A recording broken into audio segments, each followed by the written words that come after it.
Good afternoon, and welcome to Fish Wrap, episode 22 from sunny Blue Earth, Minnesota.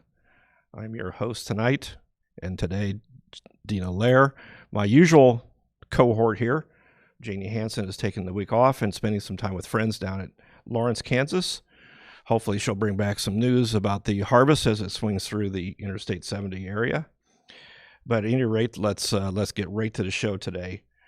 Drought continues to dominate the news and dominate the trade.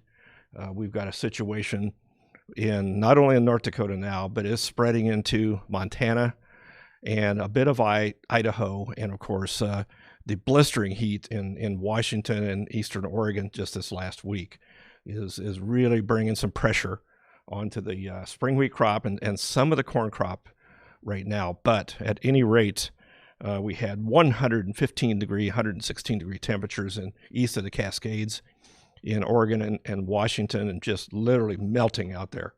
So having said that, this is not a 1988, because 88 was over by this weekend back then. So as all droughts, every drought, every year, everything is different. Quit trying to fit everything into a same pattern. As we've seen, the real trouble in coming into Montana, but also creeping up into Canada as well. So spring wheat is definitely in play right now. Spring wheat had a big week, moved from the $7.60s, $7.70s up to the $8 area again. So it's trading above $8 again. Continues to spike against the other wheats. So that was definitely the play of the year, when you could have bought all the spring wheat you wanted 20 under Chicago. And now it's more like $1.50 to $2 over, depending on where you're at on the board.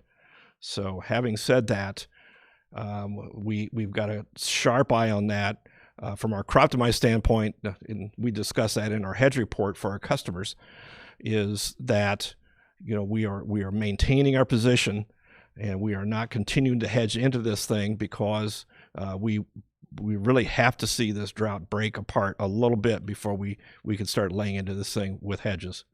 So if you want to see how much we're hedging and how much we're doing and what we're doing in spring wheat, get on croptimize.com and download and get started with Croptimize Pro with us.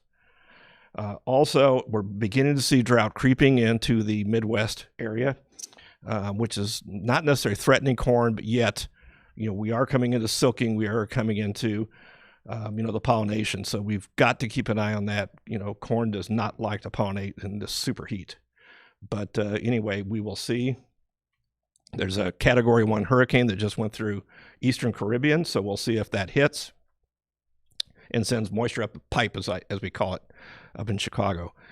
It all depends on where this thing hits on the Gulf. If it hits in Texas and runs north, then this will be a big boon for our farmers here. If it hits New Orleans east and runs up the East Coast, then we've got an issue where this thing is going to suck the moisture down as it sweeps across. So we will keep an eye on that. Weather is definitely dominating the play, dominating the game, and you got to keep your hands on the old hair trigger, because volatility is way up now.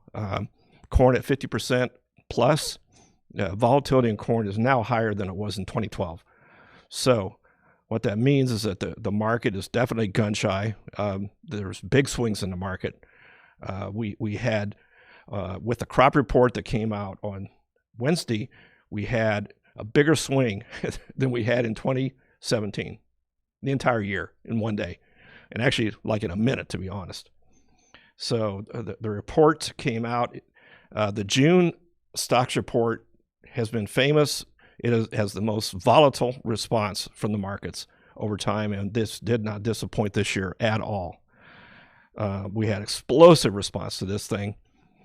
Corn stocks came in at 4.11 billion, 18% below last year. That's under what we were expecting by about 500 million bushels. We're seeing 3.58, 3.6 billion bushels disappearance for the quarter, against like 3 billion last year. So we're seeing accelerating disappearance even with the higher prices. So of course that ignited the corn market, but of course the big news was beans the the acreage print came out at 87.6 million. I almost fell off my chair when I saw that number. Beans were up $1 in less than a picosecond.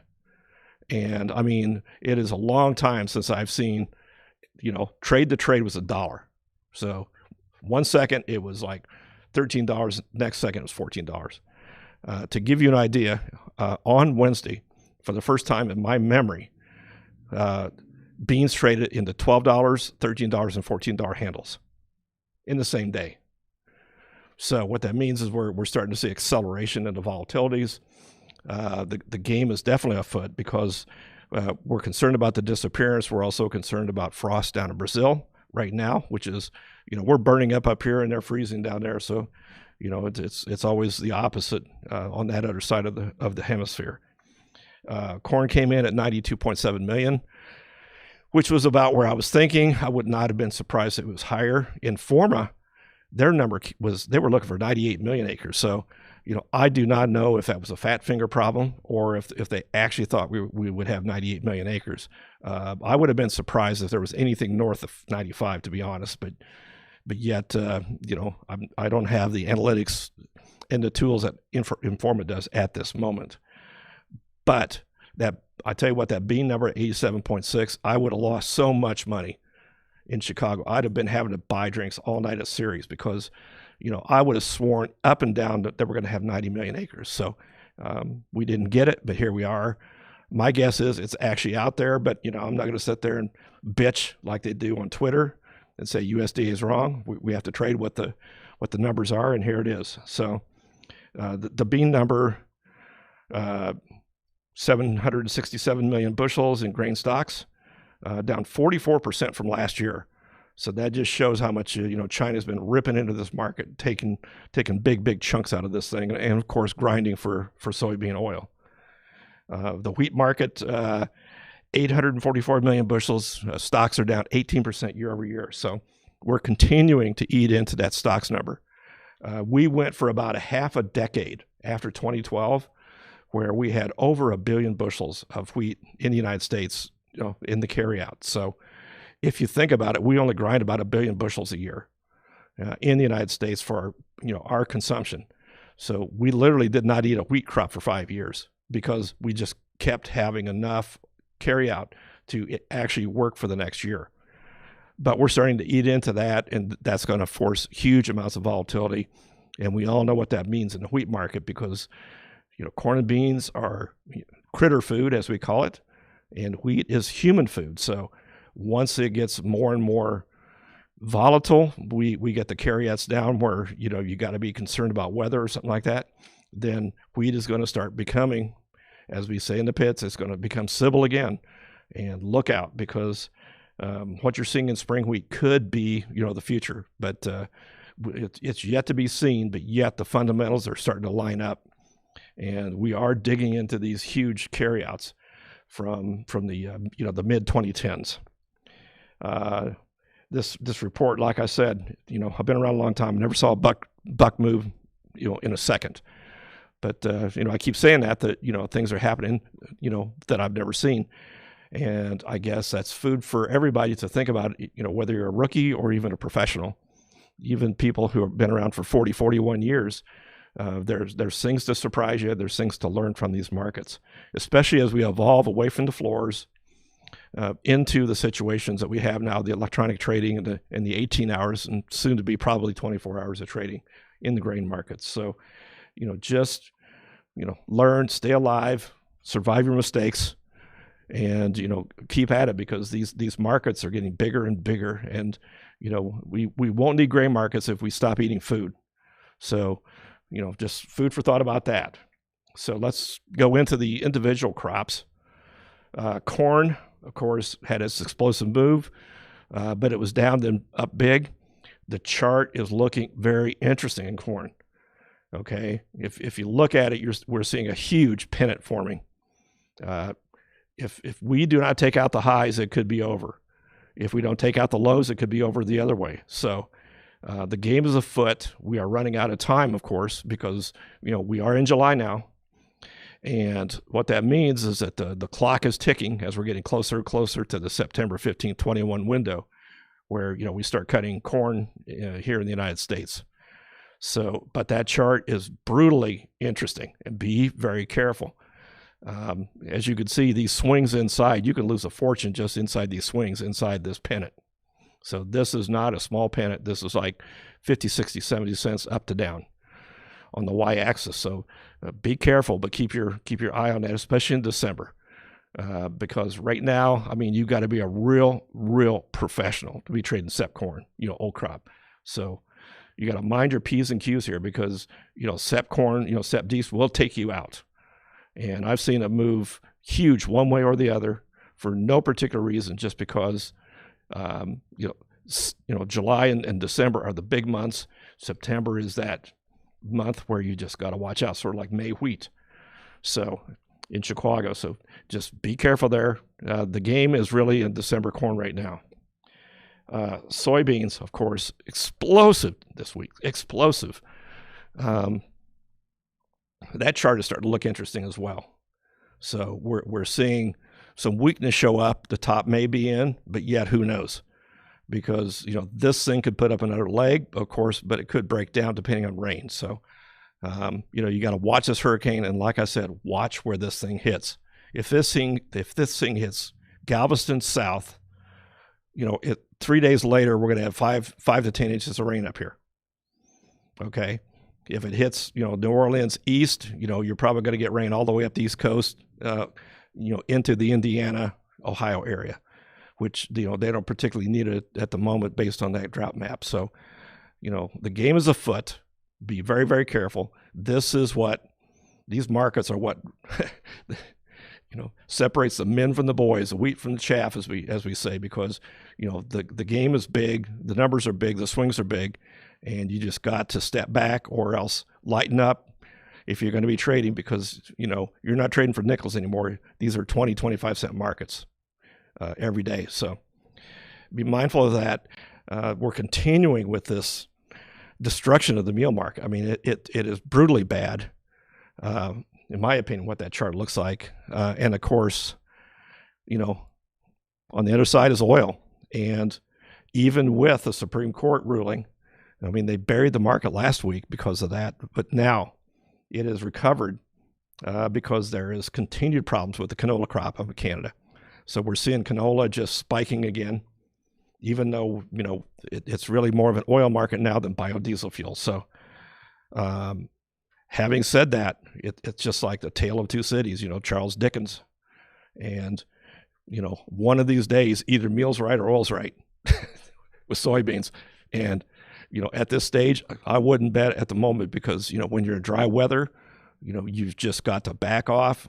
Instead of trading 100 lots, trade 20 lots. Instead of trading 20 lots, trade 2 lots. So just back off. There's plenty of money to be made. Don't give it all away in one of these monster moves when people just blow their brains out inside the markets. Normally we'd be talking about wheat because of the drought, but this corn and bean move with the stocks was just, dominating the news and ag Twitter. But wheat is setting up. We're deep into the main cut. The wheat in Kansas is coming off beautifully. So, of course, dry weather is great for wheat harvest. It's bad for corn and beans growing, but that's always the case. So every drought, you see just monster wheat crops, because not only is this stuff coming out with pretty decent protein because of the heat and the dry weather, but it's also coming out with pretty decent proteins. So, that game is definitely afoot, especially with Kansas City. And Kansas City made a 20-cent move against Chicago this week, which I've been talking about the last 2-3 weeks, to watch when Kansas City starts moving. So Kansas City has started moving. Today they beat it up pretty good, but yet keep an eye on Kansas City, Chicago. If that thing starts moving, and if KC moves over Chicago in the new crop, look out. So just food for thought. That's what I'm watching. That's what all the pros are watching, because, Kansas City has been buried under Chicago for about 1.5 years now. And we even took Kansas City a buck under, if you all remember, about 1.5 years ago. And it just destroyed pretty much anything we'd ever seen, because the worst I'd ever seen was 30 under. in my career. And then, of course, we took 30 under, 40 under, blew through that like it wasn't even there, and went to $1 and just wiped out a lot of old professionals, excuse me, who are doing this stuff for a living. But at any rate, we're back in the 20 unders now, which, by the way, is where Minneapolis was not 5 months ago. And now Minneapolis is like $1.50, $2 over. So, keep an eye on KC, Chicago. That is the key. Keep an eye on the bean spreads, because, that's where the big news is. No March and, March, July out in 2022. Keep an eye on those. Get a chart up of them. Keep them close to your desk, because this is where we're going to see the action. And this is absolutely a situation where the spreads are the canaries in the coal mine. So spreads are super important. Don't be seduced by the charts, even though they will give you, what I call the broad picture. But, what's really going to happen and what the market wants to do, the story is going to be told in the spreads. So be mindful of those. We've still got carry. We even got carry in spring wheat. So, when that thing starts turning big positives, look out. So, at any rate, it's really a fascinating market. We said this was going to be at the wheat crop. The first by class estimates are coming out in WASDE in a week and a half. So 2 weeks from now is going to be a very, very interesting fish wrap.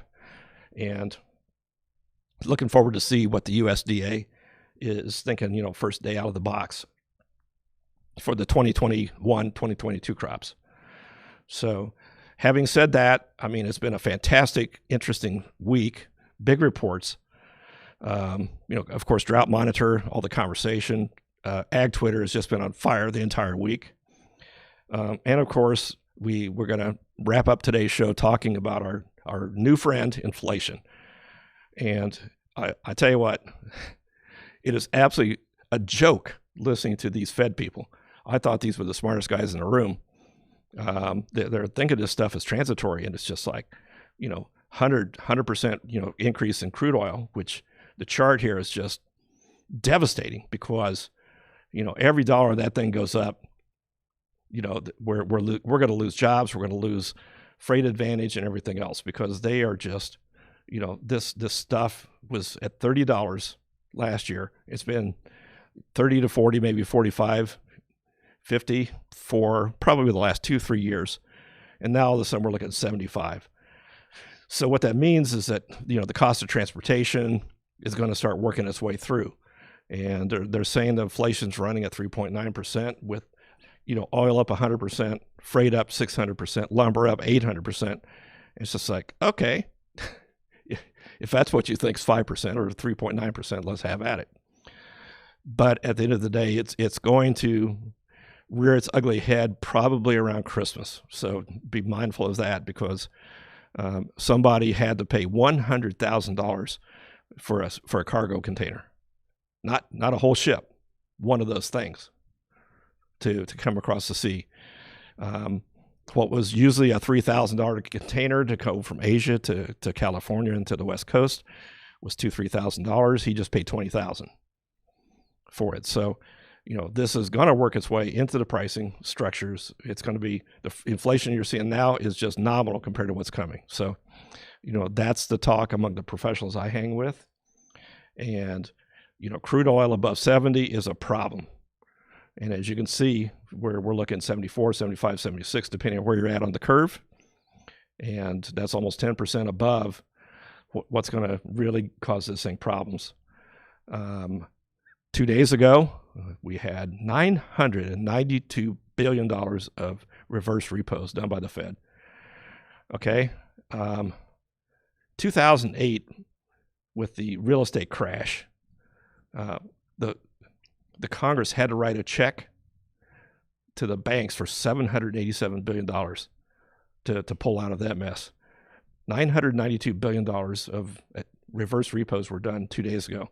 So something is afoot, something not good is happening. And just be mindful, especially the stock market being as elevated as it is, got to be very mindful of where everything is at the moment. So having said that, our production crew from Triple Falls in Mankato has informed me that we will probably not be doing fish wrap next week. Feel free to reach out to me on Twitter or through the website, croptimize.com or thefarmcfo.com. I'll be glad to connect with you, or just chew me out for being wrong on Twitter, which is what you guys usually do. And having said that, have a great 4th of July weekend. And of course, the markets are closed Monday, and we'll see you on Tuesday. And in 2 weeks from today, we'll be back on the air with Fish Wrap from Blue Earth, Minnesota. Thanks, and have a good weekend.